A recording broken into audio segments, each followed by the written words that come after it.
Welcome back. Ever since a human first lifted her eyes to the sky, we have reached for the stars. And for a while there, they almost seemed to be within our grasp. But now financial restraints are threatening publicly funded space programs, making the final frontier a domain of the super rich, as space tourism into low Earth orbits will soon be a reality. But private enterprise is hardly equipped to take over space exploration entirely. Just the Apollo space program cost, if adjusted for inflation, $151 billion. With so many challenges to deal with Earthside, perhaps we should not be spending those kinds of resources chasing a dream. Yet space exploration proponents like Professor Stephen Hawking argue that leaving Earth may become a necessity for the human race to survive at all. Also at stake is the question of how we view ourselves as a species. Climbing mountains and unlocking fundamental mysteries is, after all, what we do. Joining me for the final part of tonight's crosstalks on the topic, what is the future of mankind in the universe, are Göran Östlin, Professor of Astronomy at Stockholm University. Welcome. Thank you. Wikforss, Professor in Theoretical Philosophy, Stockholm University. Welcome. Carl-Mikael Zetterling, Professor in Solid-State Electronics at KTH. Welcome. And joining us on Skype are Genoveva Micheva, Doctor of Astronomy, currently at Stockholm University. Welcome.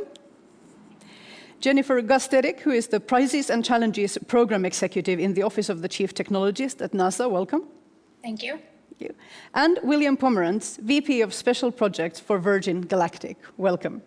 Thank you. Thank you. A warm welcome to the six of you. I'll see if we have Genoveva online. Do we? Yes. Yes. Okay. Great, thank you. Now we can see all three of you. As a reminder, you do have a unique opportunity during this show to ask questions of all of our guests in the studio, as well as those taking part via Skype. Just call us on Skype through your own account. Our Skype name is Crosstalks TV, and we will do our very best to patch you through. Let's start in the room. Göran, why did you decide to focus on astronomy as your field of research? Well, I think as you said, when you look up at the stars, you start immediately to wonder what our place are in the universe, and what is the sort of limit of human understanding, and so these kind of questions came to my mind, and then I went to university, and I found that it really caught on to me. So, and as I went on studying, I developed a deeper and deeper interest in the vastness of space and the limits of our understanding, and how we could actually know anything about the universe. And well, that's the way it started. I guess you could have become a philosopher as well. It's a similar drive. Also, how do you think our understanding of the universe affects humanity's view of itself? Well, scientific new theories will always affect the conceptions that we have of ourselves. And that's why science has seemed so threatening at times in human history, as when they realized that Earth wasn't at the center of the universe anymore and so on. Definitely that there will be... We still have the conception, I think, that, well, we may not be at the center of the universe, but we sort of kind of well-positioned, and it's not that big. But of course, now we're finding out we're just a little speck in a very tiny, corner of this immense, vast universe. And it may affect our conception of ourselves as, some cosmologists say it makes us less significant. Mm. But as a human, I think we're not very good at feeling that we're not significant. I think even individually we think of the most important. No, and I actually think significance is a tricky concept. It's not clear that we would be more significant if we were at the center of the universe, right? Significance has a moral tone to it also, and one way to look at it is that what's significant about us is that we have consciousness and that we have the capacity to experience pain and pleasure. Mm. And then we are significant no matter how vast the universe is. Then it depends on how many other conscious creatures are out there, how significant we are. If we're the only ones in the universe that have consciousness, then we're super significant in that sense. Ooh, I'd be really interested to know what everybody else thinks about the odds that we are alone or not. But let's just introduce who's here. Carl-Mikael, your research area is silicon carbide.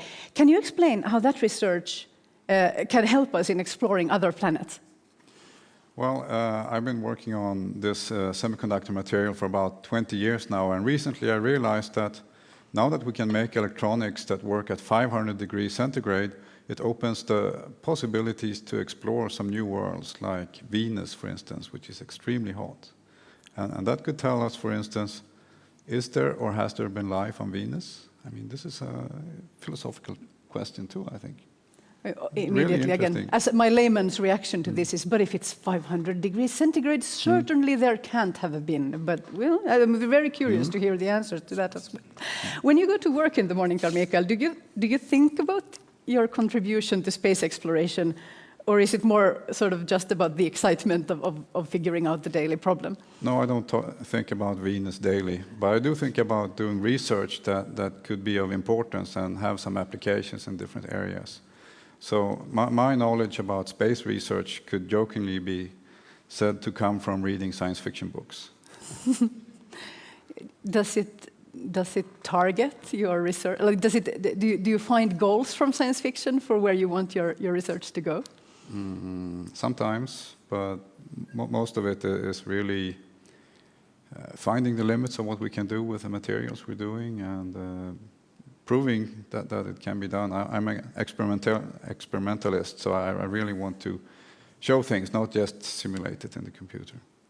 Fantastic. Jennifer, what would you say are the biggest challenges that NASA is currently working on as you continue the exploration of space? Well, I'd say that NASA is, in its very nature, an agency of challenges. we since the beginning of our history and our inception, have been tackling some of the greatest scientific and technological challenges of our day and been helping to drive some of the thinking of that into the future, and not just making it thinking, but reality. I think that some of the things that we're working on now that are the most exciting, that I particularly work on, are some of our efforts to really expand our activities in partnership and open innovation with others to help to achieve these great quests together. I personally come from a history I studied aerospace engineering back in the day in undergrad, but I focused most of my career on public-private partnerships and thinking about how the public sector and the private sector can actually work better together, and not just traditional organizations, but also individuals, citizen inventors, citizen scientists, individuals that aren't traditionally thought to work with academia or industry or government in solving tough problems. So for me, some of the really exciting things that I think NASA is doing today, and there's tons of examples that we can get to over the course of the discussion today, are some of those partnerships that we're pushing with commercial space companies, some of the efforts that we're doing through prizes and challenges, and trying to engage the world really in the challenges of space exploration, aeronautics, and science. I think we have to have at least one example now. If somebody's watching this, I guess we should have two. If a general member of the audience is watching this broadcast and would want to get involved, what could they do? And then I have the same question about if you're a postgraduate today or a graduate student, and you would want to work in this field, what would be the most exciting direction to go? So the good news is there's a ton of opportunity right now, and it's coming quite frequently. So we have a recent push within the last year or two at NASA to be using more and more prizes and challenges to solve tough problems that we have here at NASA. So a great example of one that is currently live, currently today, you can log on to the NASA Tournament Lab. It's a platform hosted by the Top Coder platform. So it's primarily folks that are in the development fields, software development fields, algorithm, data science, kind of those areas. There's a challenge up right now that's looking at other ways for using Earth science data and Earth science models in order to discover things about our Earth. And so that one will be open until early June. The prizes that we run on the Top Coder platform, our NASA Tournament Lab, tend to be really quick tournament style. It's competition where every day the leaderboard changes. So it's really, really fun competition for experts in the area of data science and development and software, where they can actually use their skills and apply them to space problems, and they get paid at the end of the day. So if you end up winning a first, second, or third placer in the tournaments, you get paid on that particular platform, as well as other platforms that we have live currently. Another example is the NASA Innovation Pavilion, which is based on the Innocentive platform, another open innovation platform that you guys might might be familiar with. We recently just wrapped up a couple of challenges on there, and more will be coming this year. So just keep your eyes out for more opportunities on the incentive platform. But those tend to be prizes that are more in the area of new designs or ideas or concepts or methods. We had a challenge out earlier this year that was looking for a better way to measure strain on Kevlar and Vectran straps in our labs. It was a strain testing technique that we needed some better ideas for, and the winners split a prize purse of $20,000. So there's quite a few opportunities for individuals that have never really had an opportunity to work with NASA before, let alone respond to a formal request for a proposal or a contracting opportunity, to work directly with us in solving really interesting problems through some of these open innovation platforms. Well, that is super exciting. So, William, you're at Virgin Galactic. Could you tell us about where you guys currently are with the suborbital space flight project? Sure. So we're in the test flight program of Spaceship Two, our suborbital human-capable spaceship. It's actually sort of pictured on the wall behind me here, so you can get a little bit of a glimpse of it there. This is based on some prototype hardware, a vehicle called Spaceship One that actually won an incentive prize like the ones Jen was just speaking about back in 2004. We commercialized that technology and are developing it now for routine passenger flight, whether that is people who are just going to space for fun or people who are going to space in order to conduct research or humanitarian efforts, etc.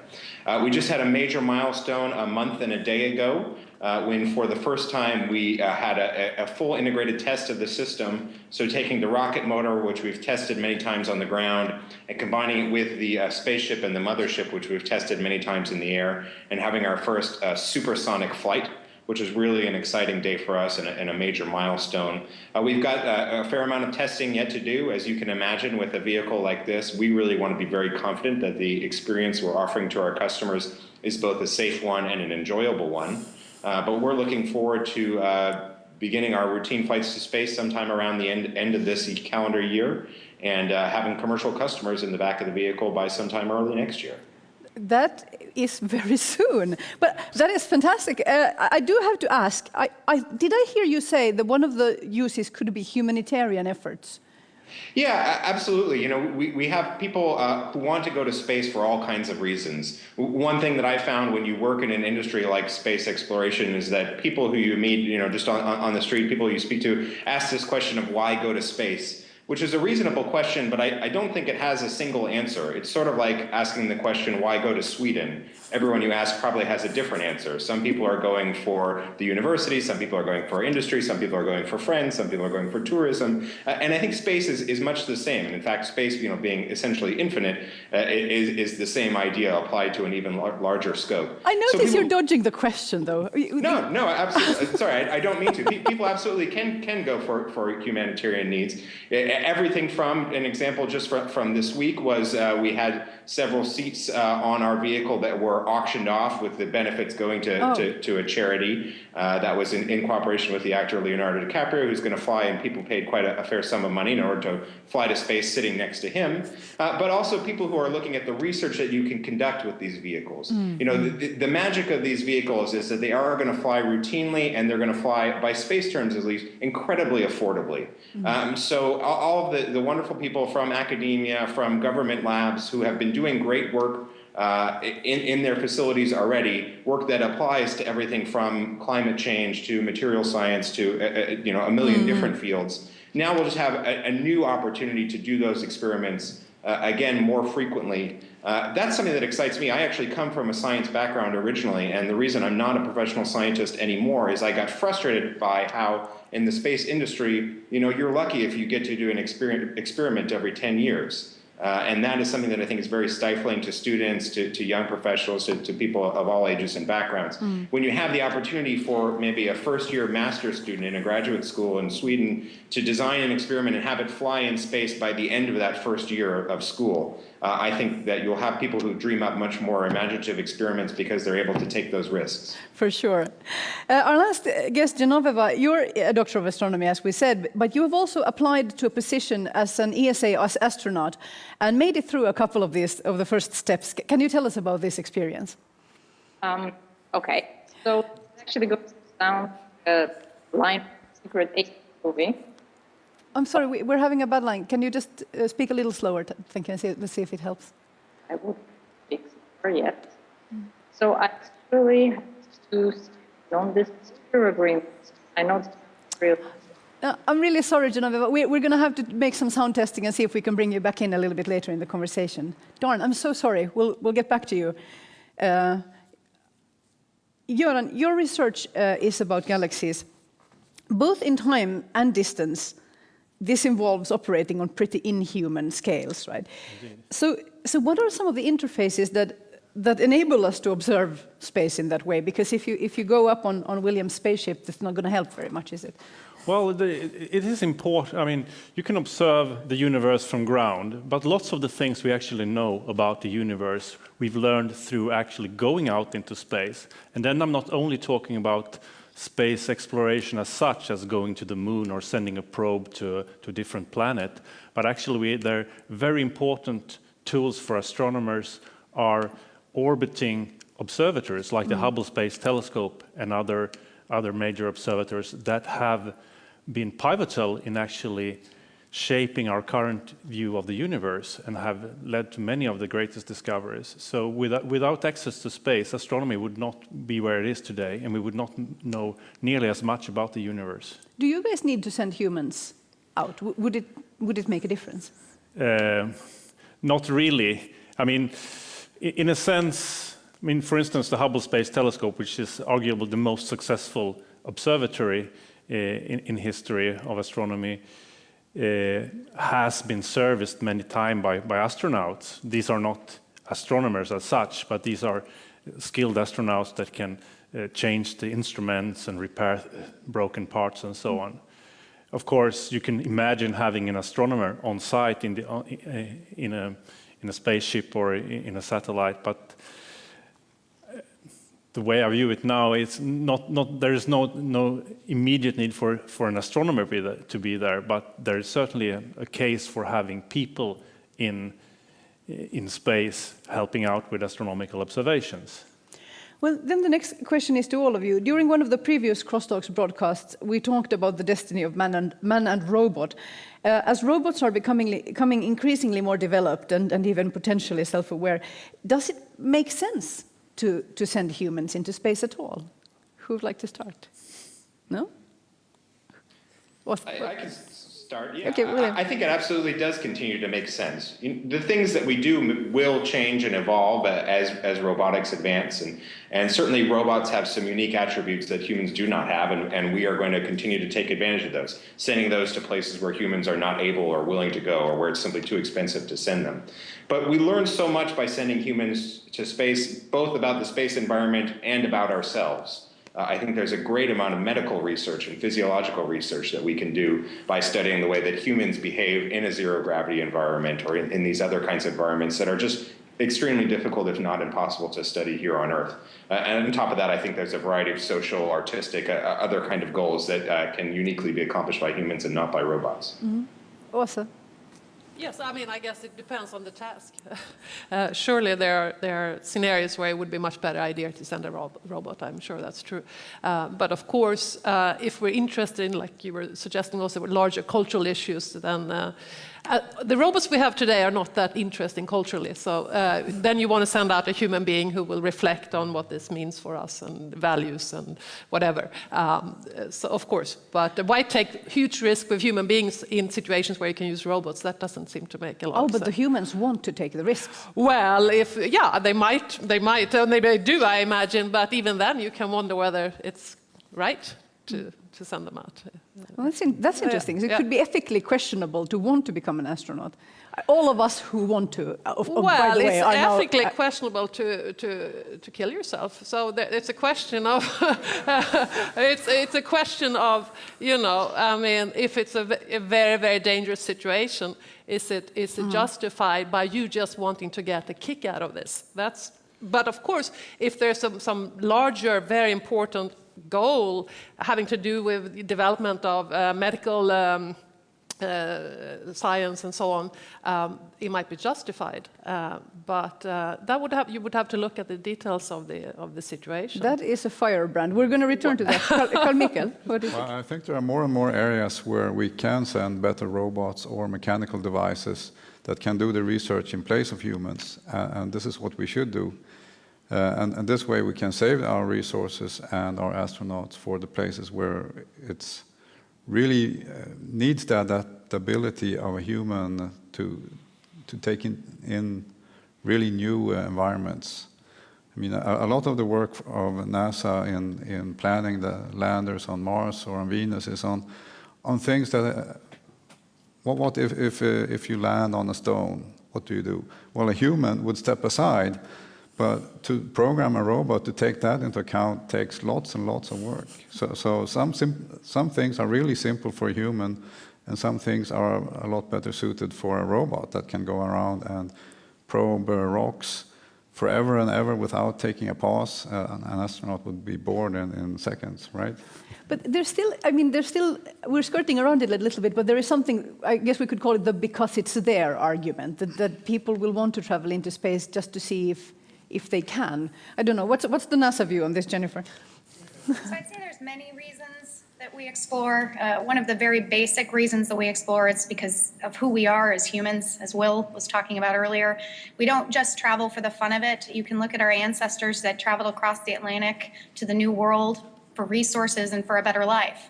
And so there's a variety of reasons why we explore. You can say that we explore to survive, that we explore for growth, and we explore to prosper. So there's a variety of different reasons why, as humans, we make the choice to constantly be expanding the boundaries of what's potential, what our potential is for the human species.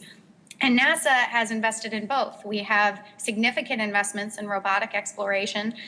We have spacecraft around Mercury, Mars, Saturn, and of course Earth and our moon. And we have them on the way to Jupiter and Pluto, as well as our studies of the sun and distant stars. So we're heavily invested in robotic exploration. And you may have heard something called the Curiosity rover. That's also on the surface of Mars right now. That's doing great work. A robotic rover on the surface of Mars, doing great work in helping us to uncover some of the scientific secrets of that great world.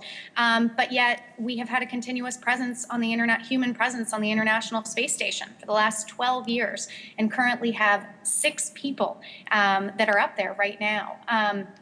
And what's really important here to note is that what Spirit and Opportunity did in 5.5 years on Mars. So those were rovers that we had there a few years before this. We could have all done in a week with a human. So it takes a lot less time to actually achieve the scientific objective while you're on the surface of Mars with a person than it does with a robot. But you balance all of these different pros and cons when you're making the choice about whether it's a human mission or a robotic mission. And in fact, we have robots on ISS right now helping us live and work there. So we have Robonaut, which is a really exciting example of a partnership between us and industry in getting a human-like robot that's up there helping us to live and work in space and teaching us more and more about that human-robotic interface in that environment. So there's just a ton of exciting stuff going on there. And NASA invests very strongly in both areas because we believe that both are very, very important to the future of exploration. I think before I move on to the next question, I should ask a control question. William, do you guys at Virgin Galactic consider yourself to be competitors or collaborators of NASA? Hello, William? Oh, I'm back now. You lost me for a second. Yes, my question was, are you at Virgin Galactic considering yourself to be competitors or collaborators to NASA? Oh, we're absolutely collaborators. We could not do the things that we do if we weren't able to borrow from the lessons that NASA and other space agencies have taught us. So we absolutely consider ourselves admirers of NASA and collaborators with NASA. And in fact, now we have a different relationship, which is that NASA is a customer of ours. NASA has already chartered a full flight and are holding options to charter additional flights of Spaceship Two to use it as a research vessel. They will fly it instead of with 6 passengers in the back, we'll fill it up with sort of 6 passengers worth of research equipment. So we definitely have a very fruitful relationship with the agency. So what would happen to the science community's interest in Mars, for instance, or humanity's interest in Mars, indeed, if a private company lands a manned flight on Mars and claims it? What happens then? Well, I don't know that that would happen. I mean, there is a fairly complex body of law and regulation regarding the claiming of any outer space body. I think there are certainly cases to be made for private companies going to the moon, going to Mars, and extracting resources and claiming those resources in much the same way that companies can do that from the ocean floor here on Earth, despite that being the property of all humankind. But I think in general, the scientists that I talk to in the community, and it just so happens that my wife works for NASA on the Mars program, would be thrilled to have someone walking around on the surface who could be calling back home and telling us what they're seeing there. In that case, let's see. Genoveva, hello, welcome back. Yes, thank you. It's good to have you. So we were talking about your application to become an ESA astronaut, and you've made it through some of the first steps. Could you tell us about that experience? Right, but as I tried to explain before, I actually had to sign a non-disclosure agreement, so I can't really give you details of the tests. Okay. But I can say that it was very serious, it was very organized, and I would gladly do it again. What does it? Is it an elimination process? So you're out now. Yeah. It is an elimination process. I like to tell people that I failed the psychological test, which I didn't do, but I like to tell them that it makes people nervous. So. Why would you like to become an astronaut? Well, to me personally, that's a really strange question because it essentially boils down to why would you want to go into space? And I can give you a metaphor as an explanation. Imagine that you go on a holiday to some really exotic place and you spend the entire holiday locked up in your hotel room. Who would do that? Nobody would do that. That's not us as a species, right? I mean, there's a strong case to be made for staying in your hotel room. You have water, you have a bathroom, you have a bed, you have TV, you have air conditioning, room service, everything you need. You don't need to go outside. But, you know, the question is not why would you stay in your hotel room? The question is, or rather the question is, why would you stay in your hotel room? The question is, why wouldn't you go outside? Who wouldn't go outside? So, well, part of it... I can't... Yeah. Part of it we were talking about before. I don't know if you heard us. Was about the risk. For instance, if I'm assuming that the first manned missions to Mars are very likely to be one way, and certainly when we're talking about going further into space, you're probably not going to return. Then suddenly, the hotel room starts to look pretty enticing for some of us. Really? Doesn't it seem like a prison? I mean, I don't want to be morbid, but does it matter where you're going to die? It's not like it will change anything. Fair enough. So it becomes about, I don't know, how do we approach this? Also about the value of life or about the good life? I mean, I think that's absolutely a fair step. It's a question of what you value in life. And I mean, I have absolutely zero desire to go out in space, but I can certainly understand people who have that desire and find it, you know, fascinating or whatever. The sort of then, I mean, that's a question of personal motivation. Why do I do this? What drives me to do this? Of course, then the moral question is distinct from that. Of course, whether it's right to let a person do what they really want to do. That's a separate question. But I can, you know, people have been, like everybody been saying, people have always been trying to explore the final frontier now, right? So that's in human nature, and I certainly. Yeah. It's always been a dangerous game. It's always been a dangerous game, and people have done lots of really stupid things. And, but of course, as a result, knowledge has expanded tremendously, and that has had good effects. You never know when a really stupid thing will have extremely good effects long term for human society. So that's very hard to predict. So the moral case is a tricky one, I think. But that humans will always do this. I'm going to introduce another big topic now. I mentioned it at the beginning. Professor Stephen Hawking and many other people have argued that we will ultimately need to leave the planet. I think in the context of all of the conversations that we've had on Crosstalks through the different programs, I think we're all pretty motivated to save the planet. But at the same time, it's clear that the process, when we're looking at space exploration, the kind of science that we're developing, one of the goals will be to be able to travel in large numbers and farther away. And because of that's how we're wired, we're going to want to colonize space. So I'd like to ask each of you, from each of your perspective, how do we start? What is the most important thing or the most interesting thing about space colonization for you? Who would like to begin? Carl-Mikael? I'm sure people will explore the idea of space colonization, but at present I think they're underestimating the cost and extreme amounts of energy and resources needed to colonize something, make it large enough that anyone would like to live there for long enough. I mean, it's like building a hotel room on Mars and you would have to sit in there instead. You would have to build something really large and send enough people. There have been many experiments on Earth where you shut people in a small building and they see how they get along. One is called Big Brother. It's an experiment in that, and we know how that usually goes. But I would disagree with Stephen Hawking and saying, I think it's a bad idea to think of space colonization as a plan B. Because it will tend to make us not as careful about our resource, which is the planet Earth. Awesome. Yeah, I mean, there's a horrible next question, right? Who gets to go? And who selects and on what grounds?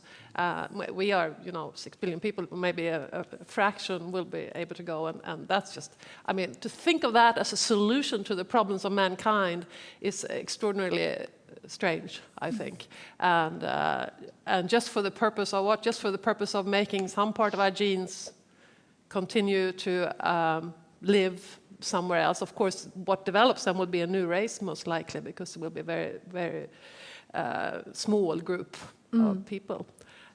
So I don't know. No. Yeah. Well, we better save the planet, because even if we one day could go to another planet, that's far in the future. And I mean, we know that one day Earth will be inhabitable because of the evolution of the sun, for instance. So, but I mean, going to a different solar system, it's a very long trip, and I think it is very. I mean, it's several light years. It takes several years for light to travel there. I mean, we all have heard this, but it's very difficult to actually imagine how far it really is and how much resources it would take. And as also said, it will be a small fraction, a tiny fraction of humanity that we could have the energy to actually lift up into space. So we better save the planet, because these are fantastic dreams, and one day I think mankind might go into space and colonize it, but that's very far in the future. I'm hearing the physicists and the astronomers say that basically us lay people who are dreaming about this, we don't understand the distances. This part of it is a problem of communicating the scale. But Genoveva, you are an astronomer, and you're still on Team Space. So how do you look at space colonization? I look at it, I absolutely agree that yes, we have only one planet that we know of that can support us, and not only us, but the other species that live with us. But exactly because of that, we have to stop mining it and instead go and mine Mars. Mars is dead. There are a bunch of asteroids floating around in space being absolutely useless, but full of resources. They belong to no one. We should go take them, right? We are the only ones in the solar system. Why should we mine in our own home? Why should we drag out whatever metals, gases from our soil? We can go do it on Mars or on anywhere else in the solar system. That's my view. That's actually really interesting. That's a case that I'm not sure I've even heard before. So it's not very widely covered. Carl-Mikael. Short comment: you won't find any fossil fuels on Mars. No. Which is the scarcest resource. So okay, right. Yeah. So fossil fuel still needs to be solved. Also, perhaps to go to Mars, we need a better power source. It is a little complicated. I agree. Okay. How about William and Jennifer? Where are you on space colonization, William? Well, I think it's definitely something that needs to happen. I think it's still many, many generations away, but I think it's incredibly exciting that we live in a time where we can even begin to think seriously about it. And you can have a private company that was set up to do asteroid mining, just as we were just discussing, that is backed by technically credible people and substantial amounts of wealth, as well as crowdfunding and citizen science, as we've just seen in the past day or so. I think it's wonderful that we're thinking about that now. That does not by any means mean that we can stop considering our home planet.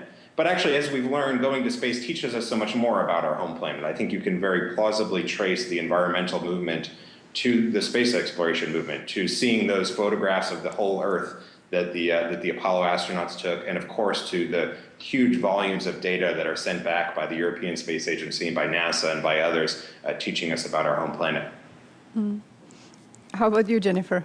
Where is it? So I'm hearing primarily two kind of threads of discussion around this topic. One is, how do we expand sustainably into the solar system, and the other as humans? And the other is, well, how do we even protect what we have here on Earth? And I will say that NASA has investments in both of those areas. In expanding our presence into the solar system, like I said before, we have the International Space Station, which is our foothold in space that we've had a continued human presence on for 12 years, using commercial companies to resupply that and someday be delivering astronauts from US soil to the International Space Station. That's all freeing up NASA to be able to focus on taking humans further than we've ever gone before, using our space launch system, our new rocket, as well as our Orion capsule, which is our new crewed capsule for exploration. And as you may have seen in the President's FY14 budget that was released just a few months ago, that NASA is planning a strategy for a broader focus on asteroids in the coming years. A kind of two-pronged approach. One prong is planning for the first ever mission to go and rendezvous with, capture, and redirect an asteroid to the vicinity just beyond the moon to send a crewed mission to in the 2020s per the direction of the President in April 2010. And that will take us further than we've ever gone before into space, into the solar system, but it's also expanding the economic sphere of influence of the US or of the globe, which is one of the things that's a very important point in how we sustainably expand. It's not just about how far we can go technically, it's also about how far the economic presence and how far that economic sphere and that support system also expands out to support that work across the solar system, which is why our partners on the commercial side are so important for making the business case for these types of activities and this growth moving forward. But taking it back to ultimately protecting our own planet and keeping our planet a place that we can thrive and not just survive, it's important to keep in mind that NASA has robust investments in Earth science programs to be thinking about how we're actually understanding and making decisions and decisions about our Earth to help sustain it, but then also how we can protect ourselves from space-based threats. So these asteroids, while they may be sources of resources and potential treasure troves of information about the origin of life and the origin of the solar system, they hit us sometimes. Is there not? Like they did in Russia. Will there not be an asteroid tomorrow? This year. And so NASA's program, the NEO program, or Near Earth Observation Program, has been trying to find these things for over a decade. And you're seeing an amplified effort by NASA in the last few months and in the coming months and years to try to do even better at understanding where these things are, what they're made of, and being able to characterize them both for potential utilization by commercial space companies in the future and potentially to know how to do something about them if they're headed towards us. Jennifer, there's still a bunch of these things that we need to find. Okay, Jennifer, is there not an asteroid heading towards us right now? Or it's going to pass very close tomorrow, but very briefly. It's not a threat, right? There is an asteroid passing by. Actually, it's at its closest approach today and tomorrow, so you're following the news. It's an asteroid called QE2, and it is rather large, but it is very, very far away. It's close enough that an amateur astronomer could see it through their telescope. It's a very, very bright asteroid. So for those of you that are amateur astronomers or like to find NEOs, you can actually look up information on the JPL website and the Minor Planet Center website to find out where this thing is and see it for yourself. It's an exciting opportunity. These bright ones don't come by all that often. But this is also an opportunity for NASA to put radar on this thing for the first time to really get detailed views of what its shape is, what its rotation rotation rate is, what it's made of, so we can understand better this class of asteroids that are big. This asteroid is of the size that did some damage to the dinosaurs a while ago. So it is one that's pretty large, but it's far enough, it's very far away that it's not any threat towards us as a planet, but we can learn a lot from it by observing it these next couple days. All right, that is fascinating. I think I would really like to bring in some questions from the room and from the internet if we have any Skype questions in line. Do we have running to the microphone? That's a good sign. Yes. Please state your name and affiliation and your question, please. Welcome. Okay. Hi. My name is Charles Motamedi. I'm from the company Energy 46 and the business section here in Stockholm University. I have a two-part question. All right. One is about, you mentioned fossil fuels, how astronomy can help us solve the energy crisis here in Sweden, and also about knowledge expanding. Previously, we've had nations or states competing in the space race, basically, but now it's kind of the same but a different platform in the privatized section. With a lot of proprietary laws involved. So how is this a hindrance, and what is the solution? Yeah, let's do fossil fuels first. The way I understood it is that astronomy can't help us, that we have to solve that first. Who heard it correctly? Carl-Mikael. Well, we would have to find life first to find fossil fuels. Okay, the so fossil fuels are a result of previous life. Yes, but the problem is the fossil fuels. That Right. should not be looked at as a solution. So No. I'm asking more if astronomy can help us find a different solution, a different viewpoint. I think Göran, we'll we have are to looking ask at the you. astronomer for that. Well, a solution to the energy problem, or yeah, can't we put a Well, I star mean, in a we- box or something? no, I mean we have the sun, which is powered by fusion, and of course one of the great challenges in the next few decades is to get the fusion power to work on Earth. But that's not really a science which is driven by astronomers today, although it was first sort of discovered in space. But this is a technological endeavor, of course. Can I ask a really stupid question relating to this?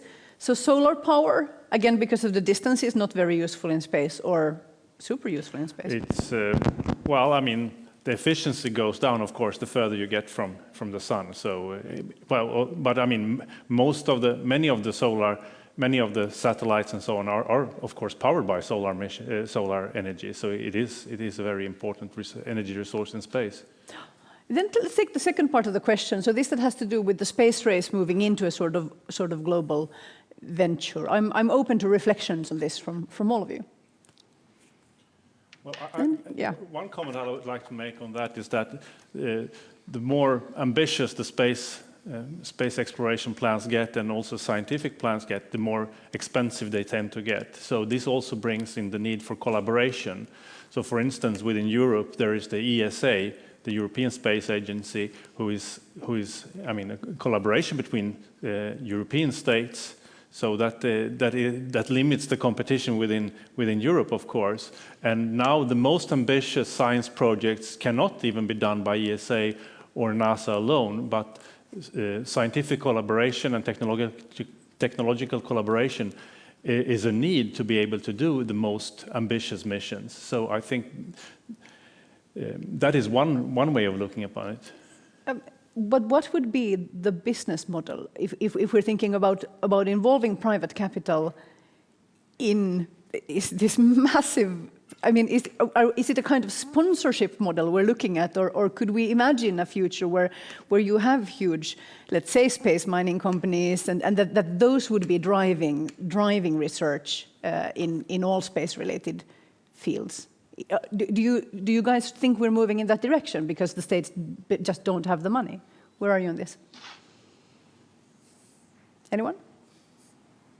Well, I think, yes, we've started to move in that direction, where for the first time we have entrepreneurs who are investing their own money in space research. And I alluded earlier to a company called Planetary Resources, one of our customers at Virgin Galactic for our small satellite launch vehicle.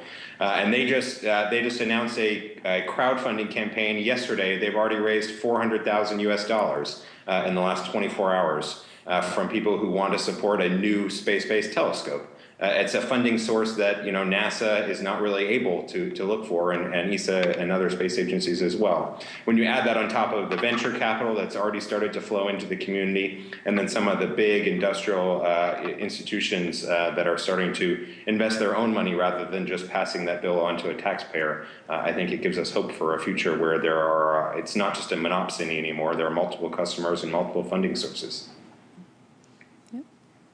All right. Do we have another question from the audience? Can I just add, I didn't feel that my answer or my question was answered really. Okay, let's specifically rephrase. about proprietary and, let's say, space technologies being, in a sense, not spread. That knowledge is kept in, let's say, China with their cosmonauts. They have their technology. In America, they have theirs. In Europe, we have the technology here. But there's no synergy effects. It's basically still a race. So okay, yeah, fair enough. yeah, so the we cooperation model, when is that we're looking at some crowdfunding things happening, but okay, well, the question is actually the space race is still there. Then is that the case? I don't know. Jennifer.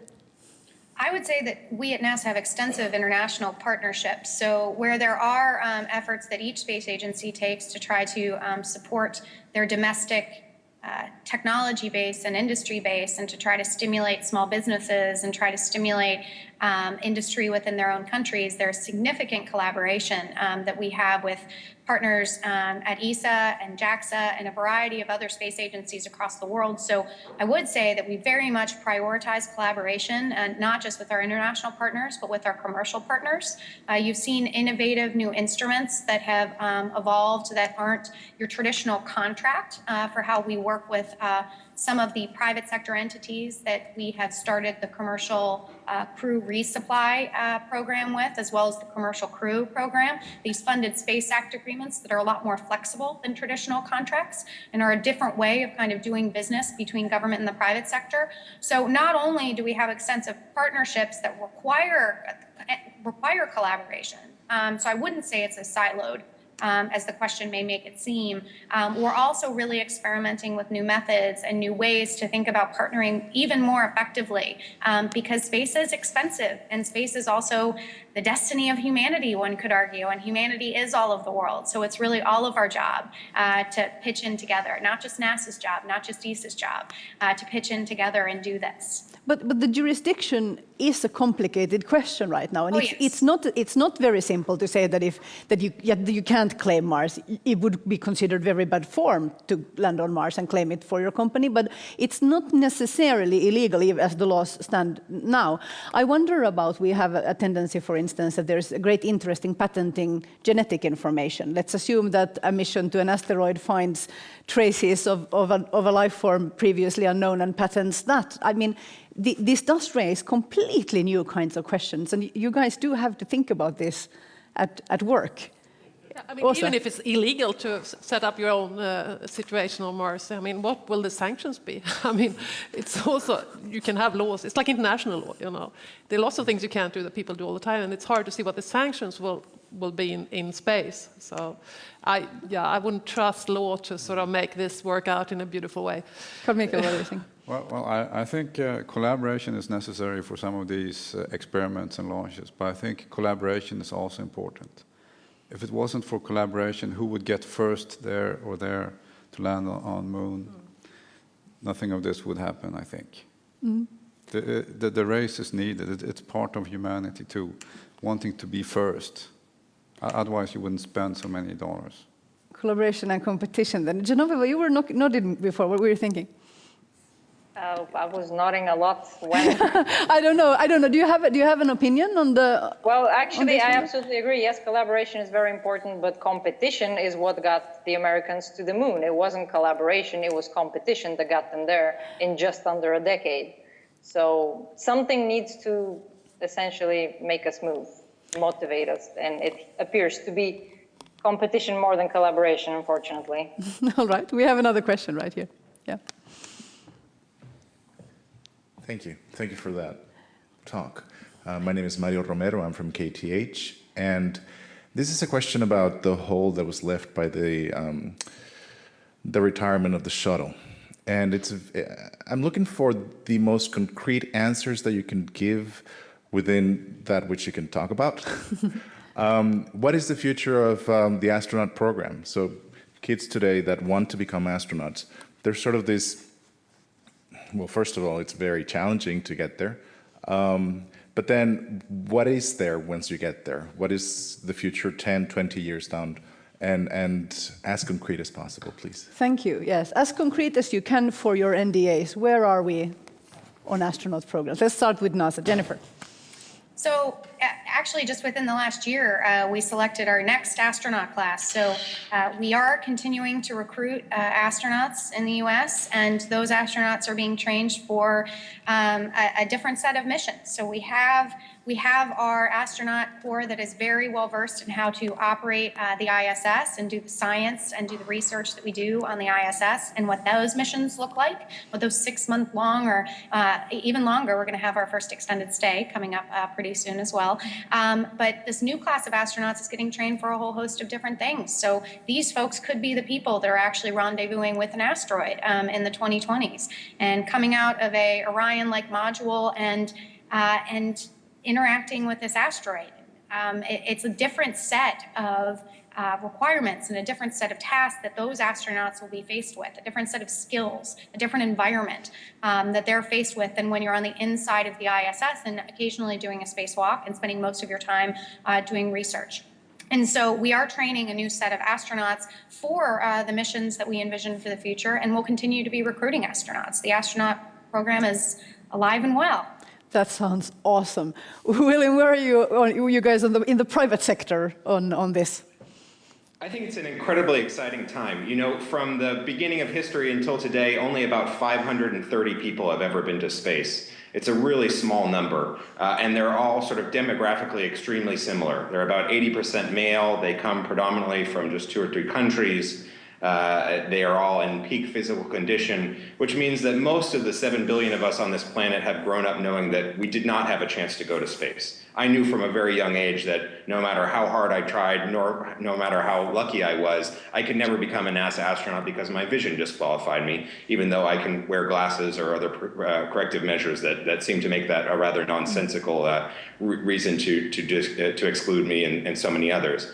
Now there is the chance that because there are more vehicles that are coming on board that can carry humans, more entities that are coming on board that can carry humans, that I and others like me will have that chance to go, and we'll be able to pick how we want to go. Do we want to go just as a tourist, or do we want to go as a researcher? Do we want to go once, or do we want to go multiple times? Do we want to go on one type of vehicle versus another type of vehicle? I think it's a really exciting opportunity, and hopefully it'll take these social effects that we see of students who are exposed to human spaceflight wanting to try harder in their science, technology, engineering, and mathematics classes. And we make it that much more realistic for them to go. And you also increase the odds that they will have in their lifetime met someone who has gone to space. Yeah. I think it's a really exciting time. Genoveva, if you make it through another run of this test at some point, what do you imagine, what is your imagined answer to this question? What kind of a mission do you think your generation will realistically be doing? I was actually really hoping for the space mining, but I just heard that it's not realistic within this generation's lifetime. So I can't really imagine why, though, because if we actually make a conscious effort, a dedicated effort, it seems to me like we should get pretty close to something like that. Mm. So we need to work harder. It's a strong message to all the students and researchers watching. It wouldn't take much. It would not take much. I don't think it would take much. You guys are smiling down here. It wouldn't take much. It would take a little bit. Carl-Mikael. Comment to Will. It sounds like a Hollywood movie, being able for a couple of old men to go and visit an asteroid. I think I've seen that somewhere. That doesn't necessarily make it weaker. It makes it a stronger dream. Certainly, that will drive private capital into it. I'm just thinking about watching this rendezvous with an. I mean, we're not necessarily going to call it television in 10 years' time because that's moving fast as well. But just being able to see some humans do something like this is pretty awe-inspiring, I think. Åsa? Well, yeah, I mean, okay, I'm going to be the downer today because that's so, yeah, it's immensely expensive, all this stuff, right? And one can wonder whether we shouldn't just eradicate poverty on Earth instead. I mean, this is so, yeah. One can think about the question a little bit. It is expensive, but here in the United States, you know, taxpayers this year have spent more on gifts for their pets than they'll spend on spaceflight throughout the course of the year. So it's not a zero-sum game in that way. Well, it is. I mean, they shouldn't spend it on gifts to their pets. They should spend it on things that will But help if that's a them. larger sum, maybe the pet needs fewer toys, and we eradicate poverty, and we also go to space. Sure, that would be fantastic. But I think one should keep that perspective here as well. We're going to have to finish the program at this controversial point. I think you guys both have a pretty strong argument there, as we all know. I'm going to ask all of you one final question. We already know Genoveva's answer, but you get to answer it again. Let's start with Göran here. Would you travel into space if you could, given the opportunity? Well, I would go right now. Göran? yeah, sure. But I mean, it depends, of course, also on the conditions. If it would be a one-way ticket to Mars, I wouldn't go. No, I wouldn't. No, but no. if I could go up on one of these Virgin Galactic rides, yes, I would be keen. All right. Åsa, how about you? Well, no. No. Why? It's dark and cold, and you sit in weird situation. You can't move. It doesn't smell anything, I bet. It doesn't have any of the sensual qualities that planet Earth has and makes it so delightful. No, not interested. Interesting. Good argument there. Carl-Mikael. No, not if it's a one-way mission. My wife and son would never forgive me. And also a less expensive way of experiencing weightlessness is scuba diving, and I've done that. That's really interesting. How about you, Jennifer? Would you go into space if given a chance?